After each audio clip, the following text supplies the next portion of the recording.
Hello, everybody. Welcome to sunny South Florida. I did a Bible interview recently with a fellow named Titus.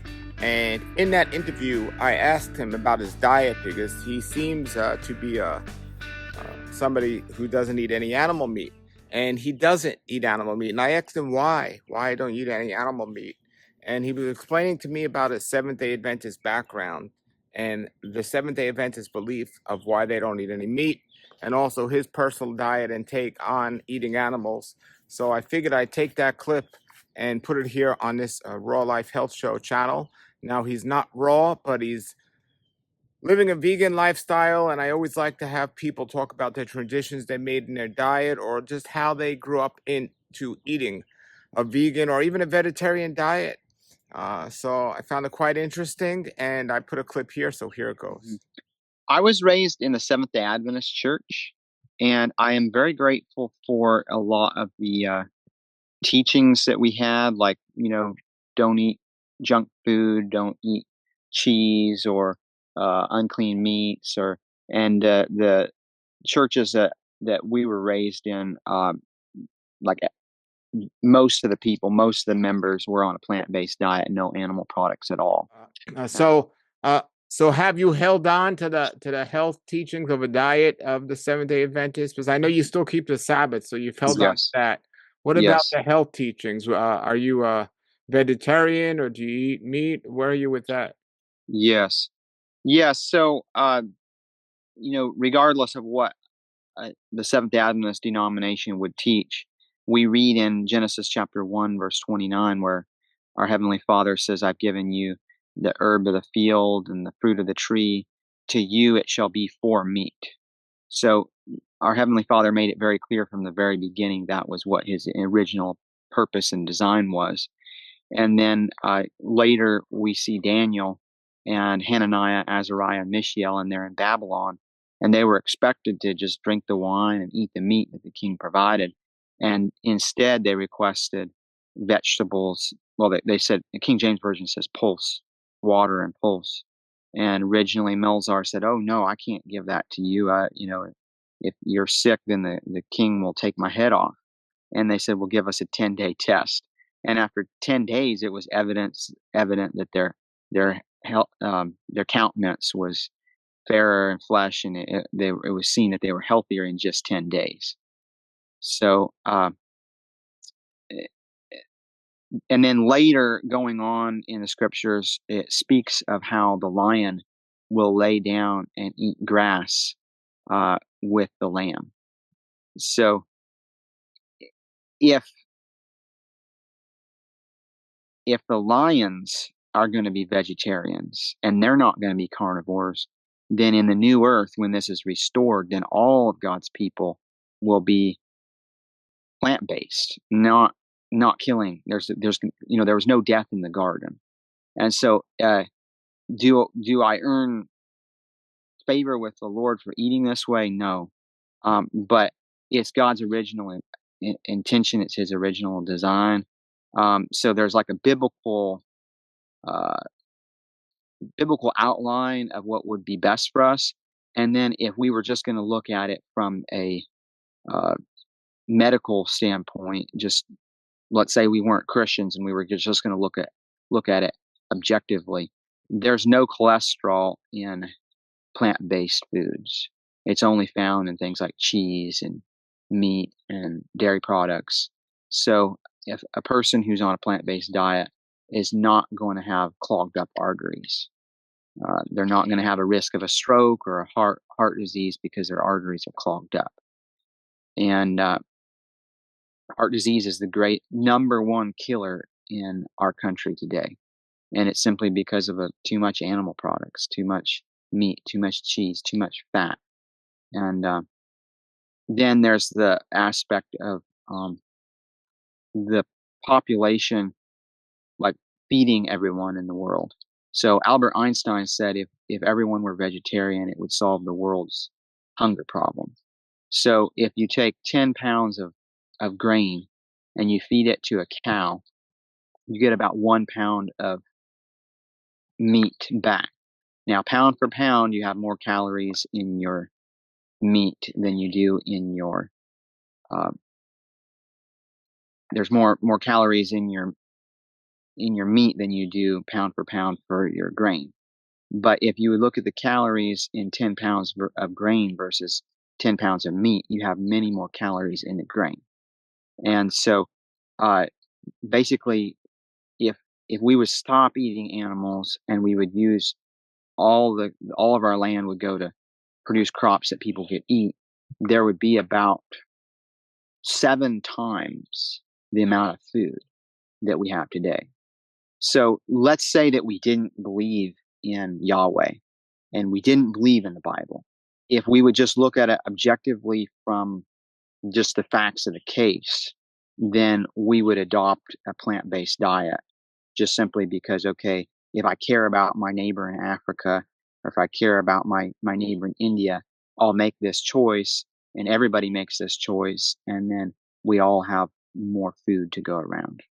Absolutely. So I don't like to really get into labels because I think they're used in a bad way, but would you consider yourself a vegan or close to it? Well, not I don't consider myself vegan because vegan is like a philosophy. Sure. And they believe that it's wrong to like kill an animal and like like they would think it's wrong to go out and kill a deer, and they want to make laws to legislate that that won't happen. But yet, a vegan would be in favor of abortion, and so now a vegan diet would be no animal products. So that's kind of where I'm at. Although I Oh, do use honey, okay. So and you're a vegan. Yes. Some people would say that I'm a vegan, but I do use honey, which a vegan wouldn't use honey. I do use leather, uh, and a Sure. real vegan wouldn't use leather. But I you've been use eating healthy wool, now for a long time. So how long have you been eating that way? When, like, since a kid, or did this something start later on?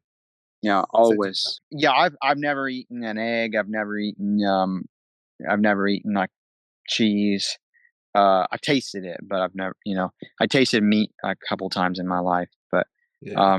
never had a soda pop except for like part of one, and I was like, oh, can't stand that. Yeah. And I'm thankful to be raised that way because I didn't have cheese or meat or junk food. It's when I have tasted, I'm like, oh, I don't like the taste of that. Um, Now, I did start like when I grew up and I was out of my parents' place. I did start eating some things with sugar in them. I wasn't eating like really unhealthily, but I was eating some things with sugar in them. And then I got cavities, and I started. I mentioned this in some of the other videos, but I started having pain, like because these cavities were getting starting to hurt, and like eating granola or something started to hurt, and certain nuts, it would hurt to eat them, and so one of my friends, I was like, "Hey, look at this," and he looked at my cavities, and he's like, "Ooh, you need to go get those filled, or they're just going to get worse." And then I talked to another friend of mine, and she's like, "Oh, I had a cavity, and I started eating more greens, and it filled up." She's like, "You need to be eating comfrey greens, and you need to be eating more uh, kale, and just lots of dark green leafy greens. You just need to eat more of those, and it can naturally fill up." And so I took her advice, and so uh, it's been about maybe 2, 3 years now, and that I've been eating more greens, and now I still have cavities, but they don't hurt at all, and I can take my tongue and feel there, and before the edges were like really sharp. Now it's not as sharp, and I can see that they're starting to fill up, and yeah, it's really a miracle. Like y'all has given us uh, so much nutrition. My understanding is that sometimes when people they think that they need to drink milk in order to get calcium. Well, the calf gets weaned. The calf only sucks milk for a little while, and then he's weaned, and then he's getting his calcium from the grass. So humans are the biggest babies because they want to keep on drinking that milk their whole life long. But you can get so my understanding is that you don't get the calcium. You may not be absorbing the calcium from the milk, But if you will make the choice to eat lots of greens, your cavities, and I'm proof of it. My cavities are actually filling up. Sure. Just Yeah. from eating lots of stinging nettles is one thing. I've got a patch of it right outside the door, and I eat a lot of them. And on the Titus Morris Extras channel, we've got some videos on making different kinds of green smoothies with wild edibles. Very cool. And sometimes if you chew the green, if you try to chew up a big kale salad or try to eat these stinging nettles, it would just take you hours to chew it up. But if you put it in a blender and blender it up with some fruit, right now we got a bunch of watermelon from the garden that if you blend it up with some fruit, you can very easily get your daily dose, and it's a lot more efficient. Excellent, excellent. So, do you take any supplements or go to the doctor ever, or? No, I haven't been to the doctor since I was 15 years old, and I'm 32 now. And I don't take any supplements. I went to a medical missionary school, and they encouraged us to get your nutrition from your diet, not from a supplement pill that comes in a bottle.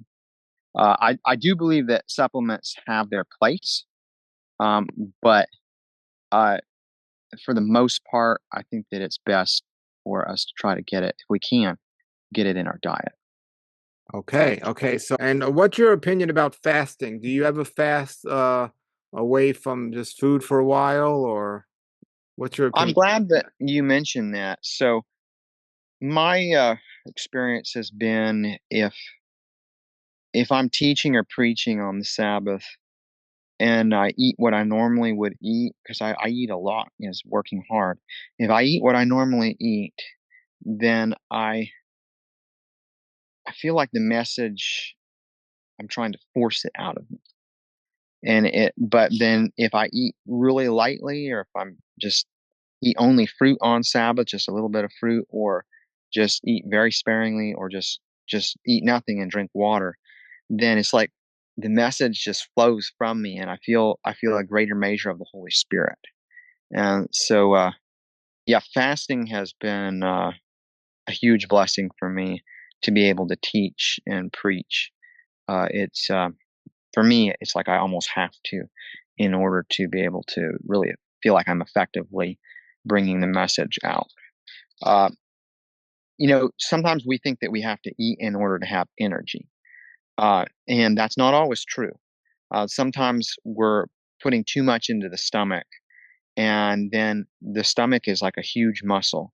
So if the stomach can completely rest, then there's times where we could have more energy or the same amount of energy because our stomach is able to rest. So I think that I think the Sabbath is a perfect day to let the stomach do some resting. And maybe for you, that's not complete abstinence from food, but just eating a lot less, or only eating fruit, drinking plenty of water. And you know, Jesus said, he was speaking about a demon issue that they were dealing with. He said, "This kind goeth not out without fasting and prayer." There's definitely a time where believers in Yeshua are called to fast and to pray. And especially in these dark, evil times that we're living in, we really, really, really, really need this time of fasting and prayer. Yes, absolutely, absolutely. So, wonderful. Tell us the other thing is I see a lot in your videos you walk around barefoot. So tell us a little about that. I know I want you to tell for the people watching because I know the benefit of it. So, but just share with a little bit to people. hmm This is a theory that I don't know whether this has been proven. Maybe it has, but I've been told that there's some electrical current in the ground, and our bodies definitely do have electricity in them. And so when you're walking barefoot, especially, when it's damp or dew on the ground, then you connect with the Earth's uh, the electromagnetic frequency in the Earth. You connect somehow on an electrical level. You connect, and it definitely has a health benefit. And then for me, it's just so much more comfortable. And some people are like, "Isn't that dangerous, Titus? Like you could step on something." Well, it teaches you to think, where am I going to step next? And so I feel like I'm less likely to get myself hurt on like a rusty nail or something because like it just trains your mind to think and look, where am I going to step the next? And I feel more healthy and alive when I can be barefoot. Obviously, in the wintertime or cool weather when it's really chilly, uh, it's going to be harmful to your health to be barefoot. Uh, it's you need to keep your feet warm. So there are definite times when I have to wear boots or shoes, but I'm looking forward to when our Creator restores this earth and there'll be no more winter, no more cold, no more falling leaves, no more frost, and at that time we can be barefoot all the time. Yes, I'm personally a city guy. I grew up in a city, and you know, I have to. I mean, since I eat and live as natural as possible, I get closer to nature. But no, you know, it's that's my transition, and I'm just learning things as well. So, like, I know in other cultures they have interesting things. Like in India, they eat with their hands, and they eat with their hands. And you know, I heard a yogi recently say the reason why they do is they're feeling their food and actually know what they're actually putting in their body. And it just like Mhm. these little connections are like pretty powerful. And one thing I'm guilty of since I'm so busy with my life is driving and eating, and it's a terrible practice to do, to drive and eat at the same time, Mm, because you just have no connection with that food. It's just mhm, great to sit, be in nature, and eat nature, mhm, when you mhm, don't have all these distractions. So, mhm. definitely, get inspired when I see what you're doing because I know, well, not many, but I've seen people actually do barefoot in the city, and it's like they're walking on cement. It's kind of like they got the idea, but they're in the wrong environment. And Yes. but it's great that you have this information that a lot of people don't know, and we don't have time today. But you and I even spoke about some other natural things that we both do that uh, you know, we got to get back to nature, and the animals are a great example of of Mhm, how we can do it. So, what about your sleep? Tell me about that because I know the Amish go. I wrote a book called The Daylight Diet about not eating late at night, not eating going before going to sleep, and I know the Amish have a great schedule. They're not using alarm clocks. They wake up early, almost before the sun, because they go down early when the sun goes down. If you don't have electricity, you want to be eating in the dark. And I always say our Creator doesn't just tell us what to eat, but He tells us when to eat. And people say, well, where? I say, well, if we're following His plan and living in His environment, you know, if He wanted us to eat at night, He would have made fruits and vegetables glow in the dark.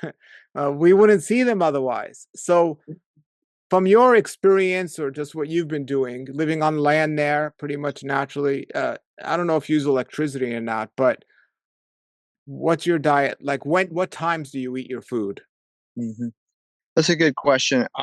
So I was raised with the teaching that eat breakfast like a king, eat lunch like a prince, and if you eat supper, if you eat a third meal, eat it like a pauper or like a poor person. So that was how I was raised, and the reason why it's called breakfast breakfast is because you're breaking the fast. So if your stomach is actually most ready to take a big meal when you first wake up because you've had all this time where your stomach rested during the night. So if for me personally, I feel that it's healthiest to eat a big breakfast and then eat a big lunch. So usually I'll eat breakfast around 8:39, and then usually eat lunch around 3:30, and so I don't eat anything in between at all, nothing in between meals. And then if I do eat something, like a third time to eat, I try to make sure that it's like 3 hours before I go to bed. So usually that'd be like watermelon or some kind of fruit. And for a long time, um, I I had been I'd work really hard on my farm, and then I would be really hungry, and I'd work as much as I could while the daylight was there, and then at night I would come in and just have like a little battery headlight, and then I'd eat and eat and eat and eat and eat, and I was really hungry, and then I was after you eat, you're really tired, so you go to bed and you go to sleep, and so then I would wake up and I'd be like, oh, I have all this work to do. And I would feel really, really tired. And I'd just be dragging myself out of bed to get my work done. And then I wasn't spending time with my creator in the morning. It just didn't seem like I had time for it. And so then I remembered how when I was young, we would only eat breakfast and only eat lunch, and we didn't eat supper at all. We did not eat a third meal, no in between snacks at all. And I remembered, okay, that's what I was raised with. So I went back to that, although sometimes I do eat a third eating time, but I try to make it, very light and not right before I go to bed. And so then I started, after implementing that, I started waking up with more energy and feeling like, oh wow, I want to go and spend time with my creator. And so then I started just spending more time in the Word and more time in prayer, and just making this change of when you eat uh, and what you eat will make a difference in, because when we have temptations, we're our flesh pulls us one way, the world pulls us one way. We have all these temptations, and if we don't spend this time with our creator in prayer and in his word, then we won't have strength to say no to temptation. So yeah, just like the example that Paul is setting, the example that I'm setting with when you eat is going to make a huge difference in your spiritual life. I guarantee it. Absolutely, absolutely. Do you use electricity at your farm? I do a little bit. I've got a solar panel with a battery, and so I can charge that battery up, and then it's enough to run a blender. And then my friend Stephanie takes videos of what we're doing here, and she charges up her. She uses an iPhone and a GoPro for the recordings, so we have to have a little bit of electricity for that. And I'm not opposed to having a solar system that would be big enough for a refrigerator or something like that, but for now and for the last 9 years or so, if I cook something and I need to keep it from spoiling, I'll put it in the creek. And the water's cool enough that it's kind of like a refrigerator. It doesn't last as long as a refrigerator would, but you can keep stuff overnight just fine. Are you on all solar over there though, or do you have electrical lines? All solar. Mhm. Oh, great, great. Okay. Yeah. So now, But when it comes to these health things like clean and unclean meats, if you are going to eat meat, these clean and unclean meats, that is for our good, for our health. But it's also clear looking at scripture that it's not really God's original intention or his original design. And I can guarantee you, like when I was young, my parents worked at a place, it still operates. It's called Heartland. Uh, uh, and they had a Bible school there, and they had a facility where people could come and stay and learn. And they would put them on a plant-based diet. My parents helped with this. Put them on a plant-based diet, help them to exercise, and help them to walk like at least 2 miles per day.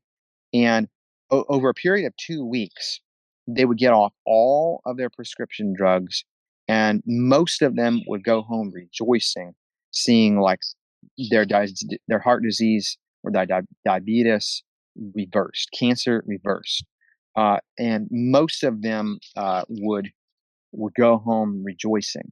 Now, the sad part of it was when they were there with us, they had encouragement and they had support. When they went back home, a lot of them slid back into the junk food diet, and a lot of them just lost whatever they gained, whatever.